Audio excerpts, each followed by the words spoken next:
법률 플랫폼에 가입한 변호사를 모두 징계하겠다는 대한변호사협회와 법률 플랫폼 로톡 간의 갈등이 극단으로 치닫고 있습니다. 고소, 고발이 난무한 가운데 변호사협회는 성장 가능성이 불확실한 로톡을 중기부가 예비 유니콘으로 선정했다는 의혹까지 제기하며 서비스 자체를 금지시켜달라고 요구하고 있는데요. 플랫폼 스타트업 규제 움직임까지 나오면서 정부가 더 이상 지켜만 보고 있으면 안 된다는 지적이 나옵니다. 박미라 기자입니다. 대한변호사협회는 변호사와 의뢰인을 연결시켜주는 로톡과 같은 법률 플랫폼을 불법이라고 보고 있습니다. 로톡이 변호사법에 금지하고 있는 법조 브로커 역할을 하고 있다는 겁니다. 법무부가 나서 로톡은 합법이라며 중재에 나서보려 했지만 변협은 오히려 중기부가 로톡을 예비 유니콘으로 선정하는 과정에 문제가 있다는 또 다른 의혹을 제기했습니다. 오랫동안 적자가 누적된 로톡이 허위로 매출을 조작해 시장 점유율을 부풀렸는데도 예비 유니콘으로 선정됐다며 국정감사를 요구한 겁니다. 하지만 중기부의 현장 조사 결과 예비 유니콘 선정 관련 의혹은 확인되지 않았습니다. 중기부는 공개 심사 결과 매출액을 비롯한 성장성, 기업 가치 요건이 모두 충족했다고 해명했습니다. 현재 변협은 법률 플랫폼에 가입해 활동하는 변호사들은 모두 징계 처분을 내리겠다는 입장입니다. 이는 로톡과 변호사협회만 겪는 갈등은 아닙니다.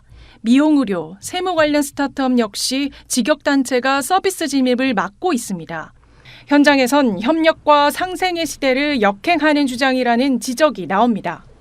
사실 이미 허용되어 있는 영역에까지 좀 새로운 진입 규제를 만들려고 하는 시도가 아닌가라는 생각이 듭니다.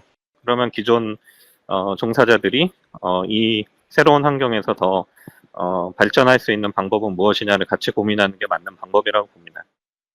상황이 이렇자 정부가 서비스를 지속하면서 기존 종사자와 상생할 수 있는 방안 마련에 적극 나서야 한다는 목소리가 나옵니다. 정부가 규제 샌드박스와 같은 제도를 통해 이견을 조율하고 있다고는 하지만 역부족이라는 지적입니다. 규제 샌드박스는 서비스가 불가능한 사업에 대해 한시적으로 운영을 허용해주는 제도를 말합니다. 하지만 로톡과 변협 사태처럼 기존 종사자들이 새로운 서비스 진입 자체를 막는다면 규제 샌드박스만으론 해결이 사실상 불가능합니다.